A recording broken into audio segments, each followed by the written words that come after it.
कुठे कुठे ब्लॅकआउट झालाय. फिरोजपूरमध्ये ब्लॅकआउट आहे, बारामुलामध्ये ब्लॅकआउट आहे. पाकिस्ताननं पुन्हा आगळीक केली आणि स्फोटांच्या आवाजानं श्रीनगर अगदी हादरून गेलंय. श्रीनगरच्या लाल चौकामध्ये स्फोटांचे आवाज ऐकू आलेले आहेत. केवळ 3च तासात 5 वाजल्यापासून दोनही देशांनी शस्त्रसंधी करायची हे निश्चित केलेलं होतं. 3:35 फोन आलेला होता पाकिस्तानमधनं भारताच्या अधिकाऱ्यांना आणि दोन्ही देशांमध्ये बातचीत झाली. त्याची माहिती सगळ्यात आधी मिळाली संपूर्ण जगाला. ती डोनाल्ड ट्रम्प यांच्या एका ट्विटमुळे.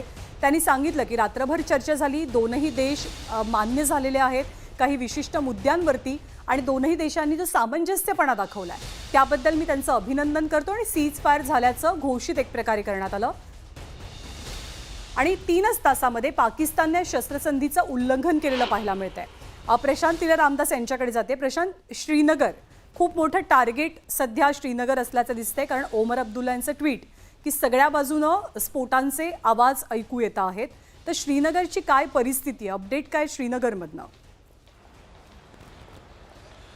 जर माहिती घेतली जर आपण श्रीनगरमध्ये बॉम्बचे मोठे आवाज येत आहेत. त्याचमुळे ओमर अब्दुल्ला यांनी स्वतः प्रश्न विचारलेला आहे, काय चालू आहे सध्या, केंद्र सरकार काय करते, असा थेट सवाल ओमर अब्दुल्ला यांनी केलेला आहे. आपल्याला माहिती मिळते की ज्या पद्धतीनं सूत्रांची माहिती आहे, शस्त्रसंधी उल्लंघन पाकिस्तानचं लष्करचं हे पाकिस्तानमध्ये चालते, तिथल्या राजकीय नेत्यांचं चालत नाही, अशा प्रकारे पुन्हा एकदा माहिती पुढे आलेली आहे. सूत्रांच्या माहितीतून पाकिस्तान झालेले शस्त्रसंधी उल्लंघन हेच दर्शवतं की लष्कराचं फक्त पाकिस्तानमध्ये चालतं, तिथले राजकीय नेत्यांचं काहीच चालत नाही, अशा प्रकारे माहिती पुढे आलेली आहे. सोबतच एकीकडे श्रीनगरमध्ये जोरजोराने आवाज येते, त्याच तुलनेमध्ये जैसलमेर, बाडमेर इथे ब्लॅकआउट करण्यात आलेला आहे. सोबतच जर बघितलं आपण बाडमेरमध्ये काही ड्रोन आढळलेले आहे. सोबतच जर बघितलं तर आता भारतीय सैनिकांकडून जोरदार प्रत्युत्तर दिलं जात आहे.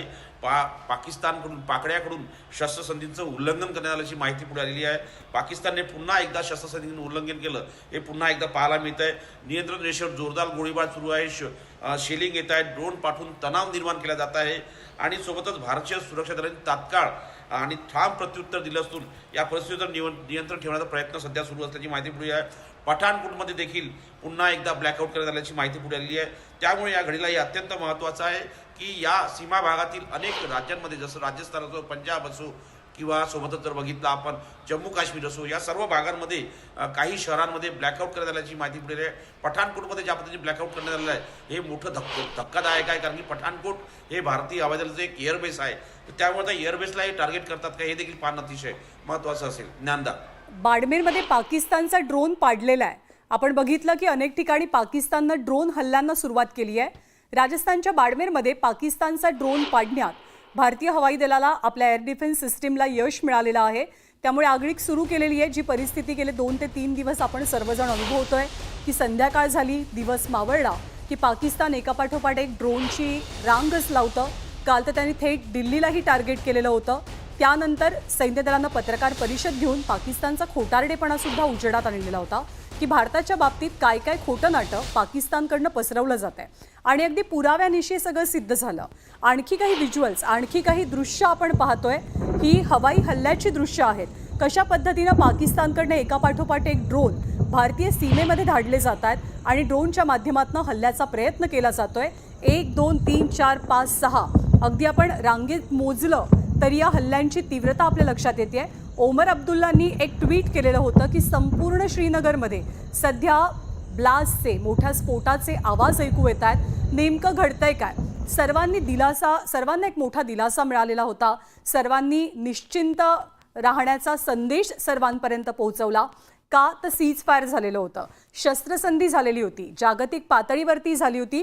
उधमपूरची सगळी दृश्य आहेत की जिथे पाकिस्तानकडनं ड्रोन हल्ले सुरू आहेत. मी विलासकडे जाते, माझा सहकारी विलास सुद्धा आपल्यासोबत आहे.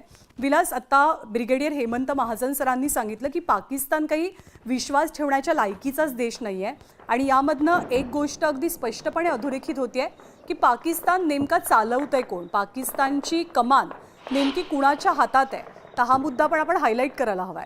निश्चितच ज्ञानदा, आपण हे समजून घेऊया थोडंसं की बघ या सगळ्याची सुरुवात कुठून झाली तर ती पाकिस्तानच्या अंतर्गत राजकीय संघर्षातून झालेली होती.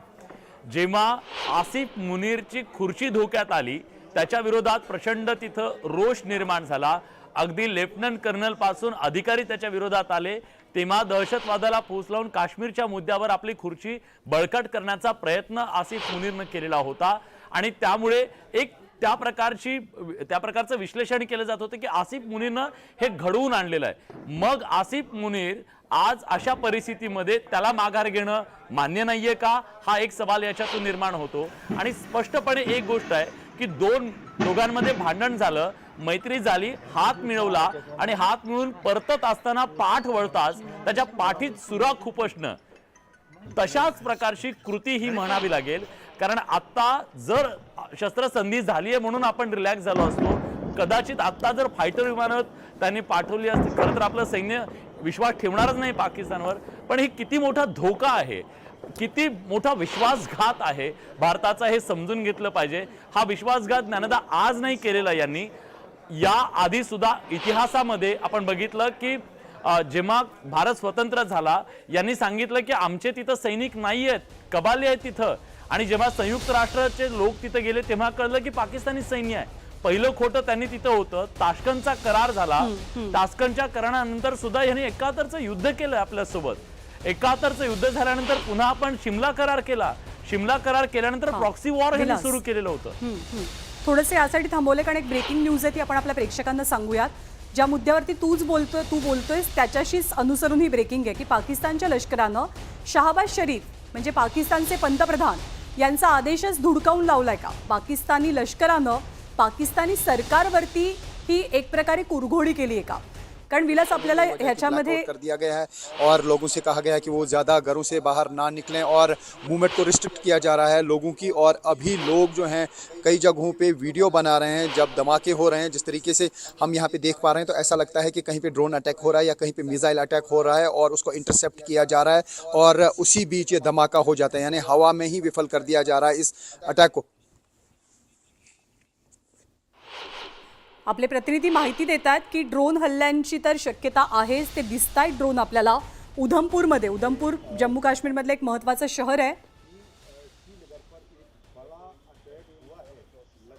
ड्रोन एक्टिविटी है और वो दिखाई दे रही है और एक के बाद एक धमाके जो है वो सुनाई दे रहे हैं।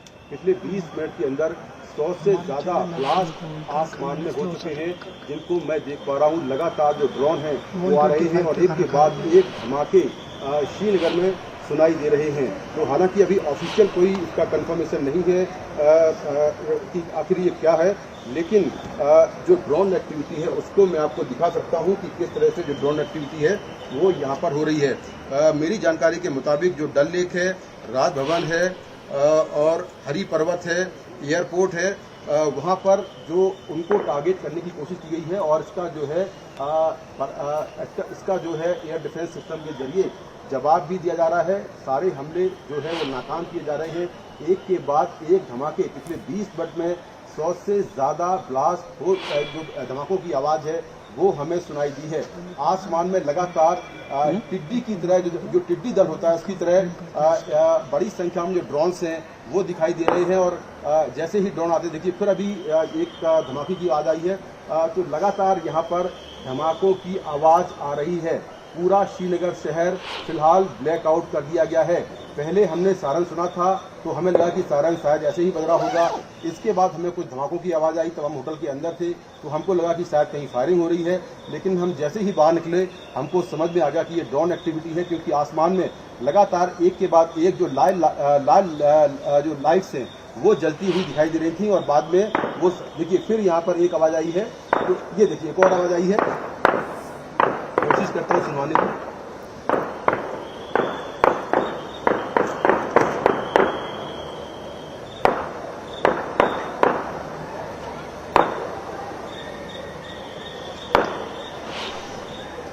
देखिए आपको आवाजें भी आ रही होंगी। तो ये लगातार श्रीनगर में एक के बाद एक धमाके हो रहे हैं। जैसे मैंने पहले कहा कि शुरुआत में ऐसा लगा कि ये जो है कोई फायरिंग की आवाज़ है, लेकिन थोड़ी ही देर में समझ में आ गया जैसे ही यहाँ पर ब्लैकआउट हुआ और ब्लैकआउट के बाद लगातार जो ड्रोन एक्टिविटी हुई है उसके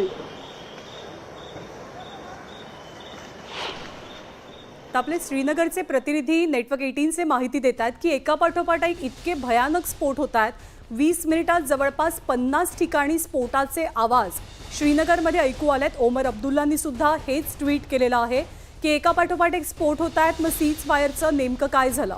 विलास, श्रीनगरमध्ये मोठ्या प्रमाणात गोळीबार सुरू असल्याचं कळतंय आणि मगाचा जो मुद्दा की पाकिस्तान नेमकं चालवतोय कोण, पाकिस्तानची कमान नेमकी कुणाच्या हातात आहे, हे सीज फायरच्या उल्लंघनावरनं अगदी स्पष्ट होतंय, जगाला दिसतंय.